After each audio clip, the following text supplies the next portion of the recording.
आज इस वीडियो में हम डिस्कस करेंगे कैसे 2026 को आपको इन्वेस्टमेंट पॉइंट ऑफ व्यू से अप्रोच करना है, आपको किस किस एसेट क्लास में कितनी प्रोपोर्शन में कैसे और कब इन्वेस्ट करना है, ये मैं डिटेल में बताऊंगा।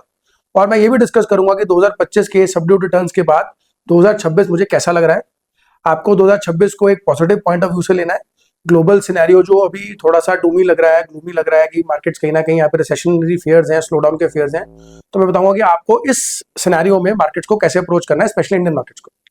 तो आइए दोस्तों, लेट्स स्टार्ट द वीडियो। जैसे कि मैंने बताया कि 2025 एक सबड्यूड ईयर रहा रिटर्न्स के मामले में, तो 2026 में हमें कैसा लग रहा है। 2026 स्पेसिफिकली अभी अगर देखा जाए तो मार्केट्स ऑल टाइम हाई पर है। मार्केट्स यहाँ से अच्छे लग रहे हैं कि अगर 26,000 यहाँ पे मार्केट अगर कंसोलिडेट करके तोड़ता है तो हमें 27-28,000 का आंकड़ा देखने को मिल सकता है। बट ये तभी पॉसिबल है जब एफआईज इंडिया में आते हैं। एफआईज कह रहे हैं कि इंडिया अभी भी एक वैल्यूएशन के मामले में एक्सपेंसिव है as compare to the other world. But मेरा ये मानना है और हिस्ट्री भी ये कहती है कि कोई भी चीज अगर ग्रोइंग स्टेज पे है, अगर कोई ग्रोथ स्टॉक है, या अगर मैं इंडिया को एक ग्रोथ स्टॉक एक स्टोरी बना लेता हूं, तो कोई भी चीज अगर ग्रोथ स्टोरी है तो वो थोड़ा सा हाई वैल्यूएशन पे ही मिलती है, because everybody is moving into buy. तो कहीं ना कहीं मुझे लगता है कि FIs are saying it so because they want to enter India, re enter India I would say at a cheaper valuation. तो आपको भी अगर आप इन्वेस्टमेंट करते हैं, रेगुलर इन्वेस्टमेंट्स कर रहे हैं, तो आपको ये जो ग्लूमी पिक्चर आ रही है FIs की तरफ से या जो बाहर हमें लग रहा है, उसको ना घबराते हुए आपको अपनी इन्वेस्टमेंट्स को चालू रखना है। मे बी हम उसको डाइवर्सिफाई कर सकते हैं इन डिफरेंट एसेट क्लासेस, वो मैं आगे डिटेल में डिस्कस करूंगा। तो मेरा ये कहना यही है कि 2026 वाई, तो मैं जैसे मैंने बोला कि why 2026 will be a wealth building year, because 2026 एक ऐसा साल है जहां पे आपको मार्केट्स में जो फ्रॉड था वो निकलता नजर आ रहा है और आपको काफी स्टॉक्स एक अच्छी वैल्यूएशन पे मिल रहे हैं। तो आपको अपनी इन्वेस्टमेंट्स को 2026 में कम नहीं करना है, इनफैक्ट आई वुड से आपको बढ़ाना है। तो मैं अब आपको बताना चाहूंगा कि कैसे India is placed for the next decade. मतलब कैसे हम, मैं देखिए, इन्वेस्टमेंट जो आप कर रहे हैं या 1 महीने 2 महीने 5 महीने के लिए नहीं कर रहे हैं या 1 साल के लिए नहीं कर रहे हैं, ये इन्वेस्टमेंट आप कर रहे हैं वेल्थ बिल्ड करने के लिए। तो अगर आप इसको 5 से 7 साल 10 साल की लॉन्ग टर्म जर्नी देख रहे हैं, तो 2026 can be a very good year जहां पे आपको अपनी इन्वेस्टमेंट्स को प्लेस करना है। तो अब मैं आपको बताऊंगा क्यों, क्या रीजंस है जहां पे मुझे इंडिया में इन्वेस्टमेंट्स अच्छी लग रही है। तो सबसे पहले तो हम बात करेंगे निफ्टी की। जो निफ्टी 50 स्टॉक है वो मार्केट की ओवरऑल पिक्चर बताता है। तो 2021 के बाद एक बहुत अच्छा बुल रन आया, लेकिन 2023 में या 24 के मिड से एक अच्छा करेक्शन आया 1.5 साल का, और एक कंसोलिडेशन फेज में मार्केट चली गई।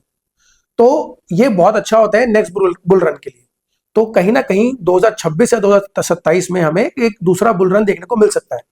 तो इसलिए this will be a very good year to park your investments in the markets.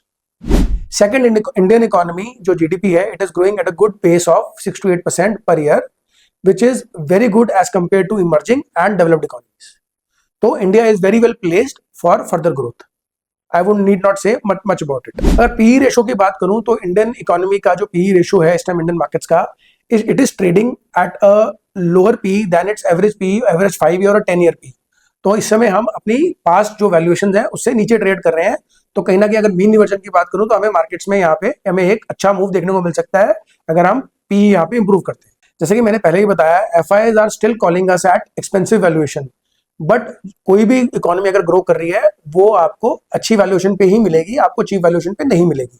तो अगर FIs 2026 में रिटर्न करते हैं, जैसे कि 2025 में जो है FI सेलिंग का ईयर रहा, अगर 2026 में कहीं ना कहीं FIA की बाइंग आती है तो आपको इंडियन मार्केट्स में बहुत अच्छा बुल रन देखने को मिल सकता है, may be at the end of 2026 और द स्टार्ट ऑफ 2027। लेकिन कहीं ना कहीं आपको बुल रन जरूर मिलेगा। तो हाँ, थोड़ा सा कंसर्न जरूर है ग्लोबल इकोनॉमी को लेकर और AI बबल जो चल रहा है उसको लेकर। देखिए, इंडिया डीकपल्ड नहीं है ग्लोबल इकोनॉमी से, तो कहीं ना कहीं अगर US में या बाहर इकोनॉमीज में AI बबल अगर ब्लास्ट होता है या कहीं ना कहीं अगर एक करेक्शन आती है, तो इंडिया भी डीकपल्ड नहीं है, इंडिया में भी करेक्शन आना तय है। लेकिन अगर इंडिया में करेक्शन आता है, it will be a very good opportunity to buy on dips. तो यही मेरी थीम रहेगी 2026 के लिए कि अगर कहीं ना कहीं इंडिया में करेक्शन आता है या डिप्स आते हैं मार्केट में, तो that should B an opportunity and you should not fear about it. अगर मैं हिस्टोरिकली भी बात करूं तो जो मेजर वेल्थ लोगों ने बनाया है या मेजर वेल्थ इन्वेस्टर्स ने जो बनाया है वो तब बनाया है जब उन्होंने डिप ईयर्स में या कंसोलिडेशन फेज में मार्केट्स में इन्वेस्ट किया है, because those were the best times और आपको मार्केट्स एक चीपर वैल्यूएशन पे मिल रहे थे, जो कि 2026 या 25 में देखने को मिला। टाइमिंग द मार्केट की बात करते हैं लोग, it is very difficult to time the market, but you can time a zone. आपको समझ में आ सकता है कि ये जोन या एक टाइम पीरियड जोन है या एक निफ्टी का जोन है जहां पे मुझे मार्केट्स में बनना है या मार्केट्स में इन्वेस्ट करना है। तो कहीं ना कहीं अगर आपको 23 से 24 हजार का निफ्टी पे अगर भाव मिलता है, it should be a very good opportunity to invest in the markets. अब हम बात करते हैं स्पेसिफिक इन्वेस्टमेंट्स की, हमें इन्वेस्टमेंट्स कैसे करनी है, कौन सी एसेट क्लास में करनी है। तो सबसे पहले तो मैं बोलूंगा diversification is the one and only Mantra which you can not avoid. तो जैसे कि हमने लास्ट ईयर या इस साल देखा कि अगर जो भी अपनी इन्वेस्टमेंट्स डाइवर्सिफाइड तरीके से चला रहा था, इक्विटी के बजाय, इक्विटी के अलावा वो फिक्स्ड इनकम या गोल्ड और सिल्वर बुलियन में भी इन्वेस्ट कर रहा था, उनको बहुत अच्छे रिटर्न्स मिले। बिकॉज इक्विटीज में अगर उनको नेगेटिव या सबड्यूड रिटर्न्स मिले, वो उन्होंने फिक्स्ड इनकम या गोल्ड या सिल्वर से कमा लिए। तो इसलिए डाइवर्सिफिकेशन को आपको भूलना नहीं है। That should be the mantra of your investments, not only for 2026 but for your long term journey. तो डाइवर्सिफिकेशन के बारे में मैं और नहीं बताऊंगा because everybody knows about it. अब हम बात करेंगे कि हमें डाइवर्सिफाई कैसे करना है, किन एसेट क्लासेस में इन्वेस्ट करना है, कितनी प्रोपोर्शन में इन्वेस्ट करना है। तो सबसे पहले मैं बात करूंगा इक्विटी की। इक्विटी यानी कि कैपिटल मार्केट्स यानी कि स्टॉक मार्केट।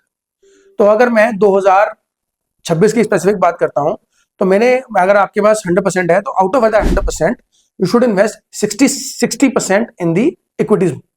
उस इक्विटी में भी मैं अगर आपको बोलूं 10% should be invested in the global equities and rest 50% should be invested in the Indian equity market।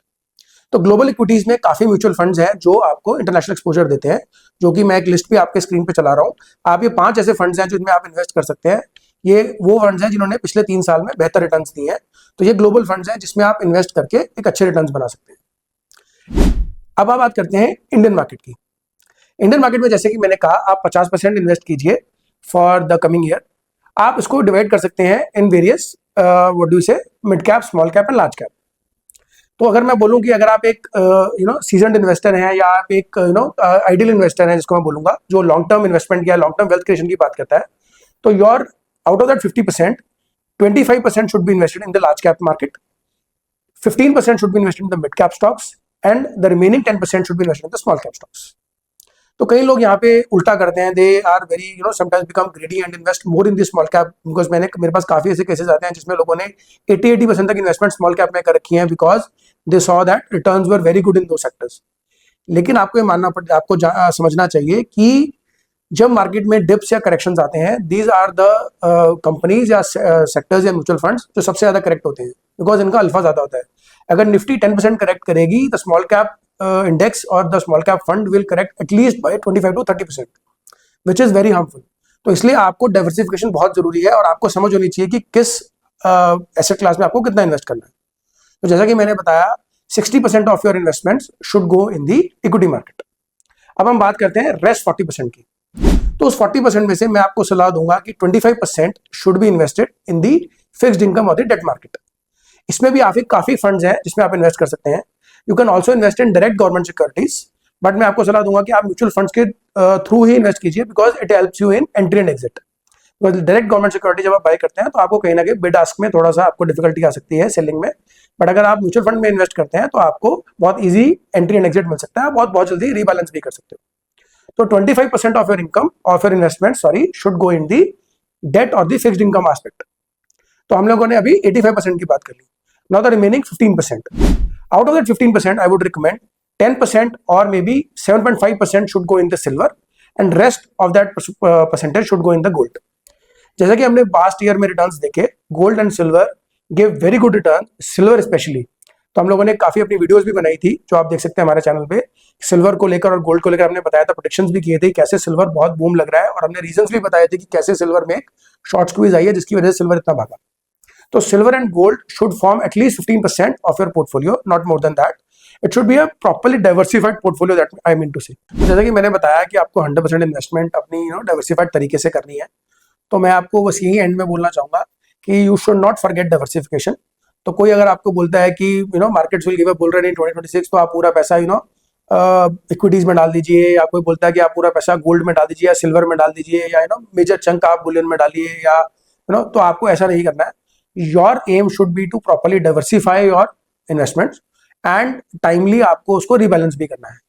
Then only you will be able to achieve a very risk adjusted profile of your investment। तो अगर आप चाहें तो खुद से कर सकते हैं या इन्वेस्टमेंट एडवाइजर की सलाह ले सकते हैं, बट आपका जो सिनेरियो, जो आपका थॉट प्रोसेस होना चाहिए वो ऐसे होना चाहिए। आपको एक डाइवर्सिफाइड तरीके से ही मार्केट्स में चलना है। तो चलिए फ्रेंड्स, मिलते हैं नेक्स्ट वीडियो में। Thank you for watching this video and giving me time. Thank you.